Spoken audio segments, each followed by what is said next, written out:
hati kita dengan zikir. Ala bi zikrillah tatmainnul qulub. Dengan zikir maka hatimu akan tenang. Zikir. Subhanallah wallah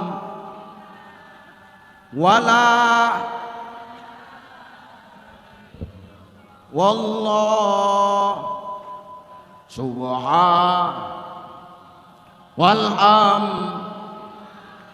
wala wallah. Dengan zikir itulah bersih hati kita dari penyakit hati ini, Pak. Kalau sudah bersih hati kita sampai kepada Ramadan, hati yang bersih itulah yang nanti di ujung Ramadan akan mendapatkan ijazah la'allakum tattaqun dari Allah Subhanahu wa taala. Bagaimana kita mau dapat ijazah la'allakum tattaqun kalau kita sendiri menghadapi Ramadan masih memiliki penyakit hati kepada sesama di antara kita? Makanya kata salah satu hadis tasawuf, setiap sesuatu itu ada pencucinya, dan pencuci hati itu adalah zikrullah. Zikir, ingat kepada Allah. Bu, pendekatan tasawuf sedikit. Ibu kalau baju kotor, ibu cuci kan? Betul? Ibu nyuci baju kotor tuh pakai apa? Ya aku tahu pakai air. Air pun kalau air kopi makin bersih apa makin kotor? Jadi ibu nyuci baju kotor tuh pakai apa? Iya aku tahu air bersih, alatnya deterjen, sabun, rinso. Ini sekarang pertanyaanku tuh, pakaian yang kotor dicuci pakai deterjen, bersih apa makin kotor? Bersih. Wangi nggak? Kenapa bersih? Kenapa wangi? Pencucinya cocok. Betul. Nah lagi. Nih ibu-ibu yang sini. Piring kotor, gelas kotor bu. Bu nyucinya pakai apa? Sunlight. Nyuci piring kotor, gelas kotor pakai sunlight. Ini pertanyaanku, piring yang kotor bersih nggak? Wangi nggak? Keset nggak? Kenapa keset? Lemaknya hilang, pencucinya cocok. Noda-noda lemak-lemak membandel luntur karena sunlight itu. Karena sunlight pembasmi lemak.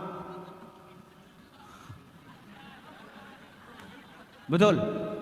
Makanya bu, aku pesan ini bu, bagi ibu-ibu yang badannya macam speaker aktif,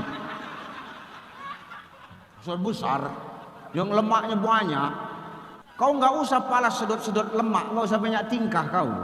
Sunlight itu pembasmi lemak. 3 kali sehari kau minum kan sehat kau nanti. Hilang lemakmu. Kalau bercakap bebuih mulutmu, hilang lemakmu. Usahakan lemak nyawa kau kan hilang. Tapi ini bukan perkara lemak, perkara apa? Alat pencuci. Asal yang kotor dibersihkan dengan pencuci yang cocok, maka bersihlah yang kotor itu. Hati kita kotor, jangan dicuci pakai rinso, jangan dicuci pakai sabun, tapi bersihkan hati dengan zikir kepada Allah. Hati yang zikir itu tenang, hati yang zikir itu tidak akan pernah iri kepada sesama. Hari ini yang membuat kita suka iri sama sesama itu apa? Kata Syekh Jalaluddin Rumi, kata Maulana Rumi Bapak Ibu, yang menyebabkan kita punya penyakit hati itu satu. Apa? Kita ini tak punya kunci kenikmatan hidup. Kalau kita tahu kunci kenikmatan hidup ini, nggak akan ada iri-iri di antara kita. Apa kunci kenikmatan hidup itu Ustaz? Kata Syekh Maulana Rumi, kunci kenikmatan dalam hidup cuma satu. Jangan sibuk mengurus apa yang orang punya, tapi sibuklah mengurus apa yang kau dapat. Selesai. Jelas kau? Jelas kau bu? Jangan sibuk ngurus punya orang. Nanti kita lupa ngurus punya kita. Kita sibuk ngurus punya orang, kita lupa ngurus punya kita. Terakhir punya kita diurus orang. Betul ya Pak ya? Kau sibuk ngurus laki orang, lakimu nggak terurus, terakhir lakimu diurus orang. Gitu yang kau salahkan lakimu, padahal kau yang kadang-kadang lupa memberikan pelayanan untuk lakimu. Nggak usah tengok-tengokan kau. Loh, betul nggak Pak? Jangan lagi nanti ada timbul pertanyaan, ada istilah begini, Ustaz, kata ibuku. Bukan kau Ustaz, tau kau. Kenapa ya Ustaz? Lakiku itu lebih betah di warung kopi daripada di rumah ya Ustaz. Maaf Bu, kau jangan cepat menyalahkan kami kau. Kau introspeksi diri. Kenapa suamimu lebih betah di warung kopi daripada di rumah? Betul gak Pak? Betul gak Pak? Jawab, gak usah takut kau. Suami sekarang lebih betah di warung kopi daripada di rumah. Kenapa? Mereka ini Bu, kalau sudah masuk ke warung kopi, baru masuk aja pelayanannya udah paten. Begitu datang, mau pesan apa Pak? Coba, kau nggak usah sok-sok lugu kau. Pemainnya ini semua lah. Mau pesan apa Pak? Kopi. Kopi aja? Apa kopi pakai susu? Pakai susu. Susunya dipisah apa dicampur? Pisah aja. Nanti saya yang nyampurinya. Oke Pak, datang kopinya aja. Susunya nanti dicampur sendiri. Coba. Maka jangan salahkan suamimu. Kalau maaf, para suami sekarang lebih betah di warung kopi ketimbang di rumah. Ibu Sekda ya, jangan salahkan Pak Sekda lebih betah di warung kopi daripada di rumah. Kadang kita capek kerja, nyampe rumah minta ambilin air putih aja merepet nih. Mami ambilkan air putih, enak kali kau nyuruh-nyuruh aja. Kau pikir gak capek ngurus rumah satu harian ini? Macam mana mau betah suamimu di rumah Bu? Jangan begitu. Kami di luar ini berjuang mencari nafkah untukmu dan untuk sebuah hati. Tidak tahu panas, tidak tahu hujan, tidak tahu malam, tidak tahu siang. Pagi pagi pulang petang, kadang gak pulang-pulang, rupanya buka cabang.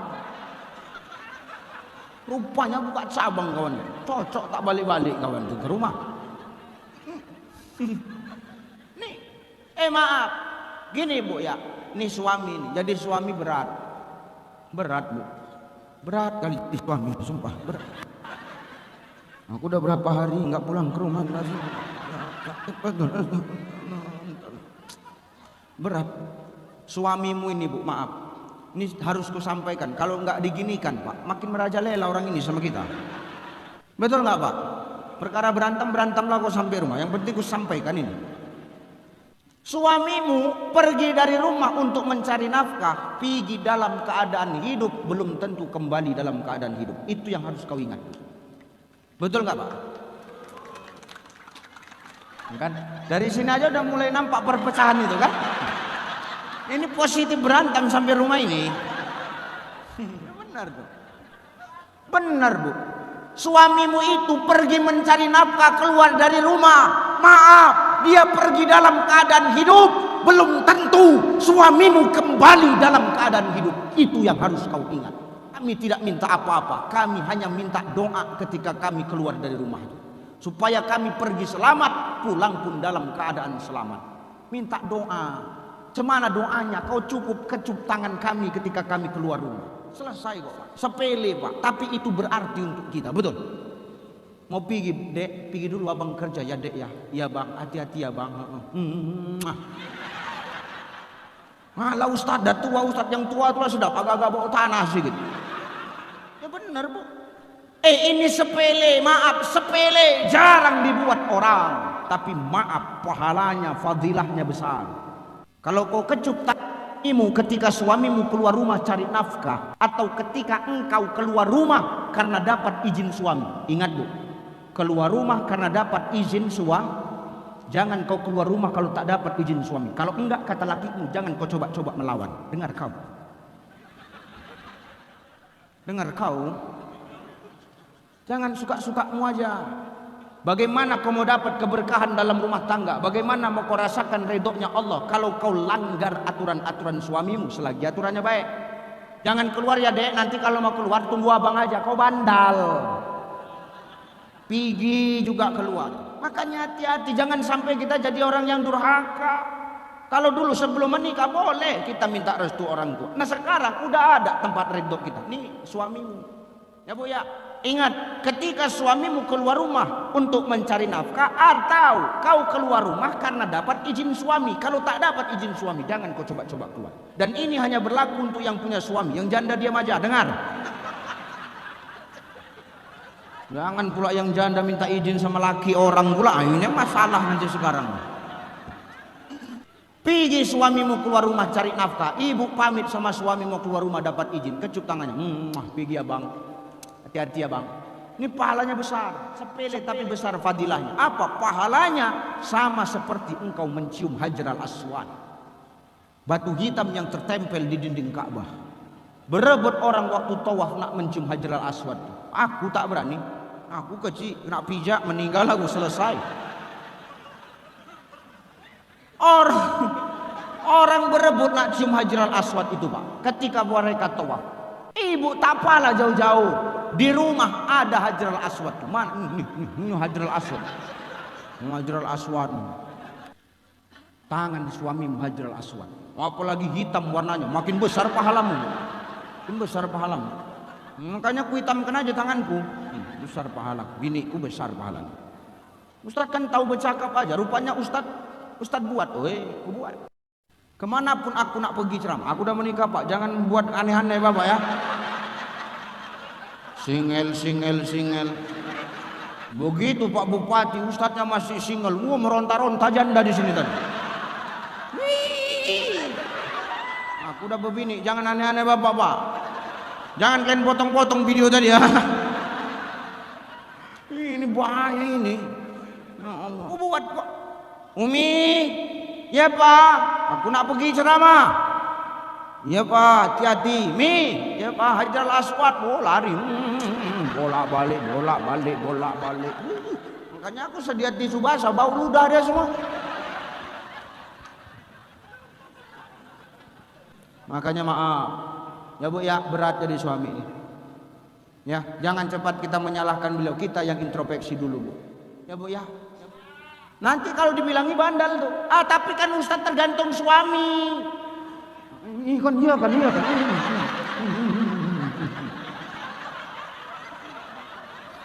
Tenang pak, ku bela kau malam ini, tenang aja. Tapi kan tergantung suami Ustaz. Baik buruknya istri itu kan tergantung suami. Siapa bilang? Aku nggak setuju. Gak ada baik buruknya istri tergantung suami. Siapa yang bilang? Kalau baik buruknya seorang istri karena suaminya, tengok Fir'aun kenal?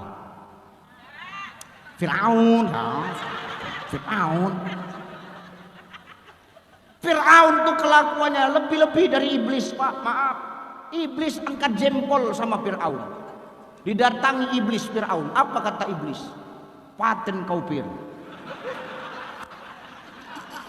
Fir'aun kan Fir. Paten kau Fir. Kenapa gitu iblis? Fir'aun sama iblis CS pak. Kenapa iblis? Hebat kau Fir. Aku seiblis-iblisnya aku Fir. Dari apinya aku diciptakan Allah. Dikeluarkan aku dari surga karena membangkang kepada Allah. Tapi aku tak pernah mengaku Tuhan Fir. Kau manusia Fir. Mengaku Tuhan yang patenanlah kau Fir, kata iblis. Angkat jempol, itulah patennya aku iblis, kata Fir'aun. Maaf, suaminya kelakuannya lebih dari iblis, laknatullah. Tapi punya istri namanya Asiyah, tetap taat kepada Allah. Berarti kan gak tergantung suami. Jelas kau? Jangan cepat menjawab mulutmu itu, jelas. Kalau nggak diginikan payah pak, nggak terbuka wawasannya. Asik kita aja yang dizoliminya. Dalam hati Pak Bupati cocok ini untuk bahan macam ini. Ustadz belum bisa menerima kami Ustadz. Kau belum bisa menerima? Oke, ku kasih contoh lagi. Nuh kenal Nuh.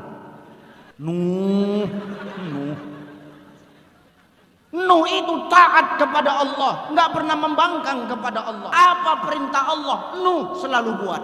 Tapi punya istri zalim kepada suami, durhaka kepada Allah, nggak open sama perintah Allah. Baik suaminya, tapi macam hantu bininya. Coba, betul nggak? Berarti baik buruknya seorang istri itu tidak tergantung kepada imamnya, tidak tergantung kepada suaminya, Bu. Itu tergantung keegoisan kita masing-masing. Egois kita itulah yang merusak kepatuhan dan ketaatan kita kepada suami kita. Dengar kau? Putus. Kalau ini telak, Pak, nggak ada cerita. Sekamat ini. Dah, mau melawan lagi kau? Apalagi mau kelawan? Menjawab aja dari tadi. Jijik pula aku, iya, geram aku nengok. Maka itu. Ya Bu ya. Bu. Bersihkan hati. Ya, jangan melawan sama suami. Ya Bu ya. Taubatlah. Ini sudah gerbangnya Ramadan, bulan Rajab. Maka orang yang hatinya bersih dia tenang.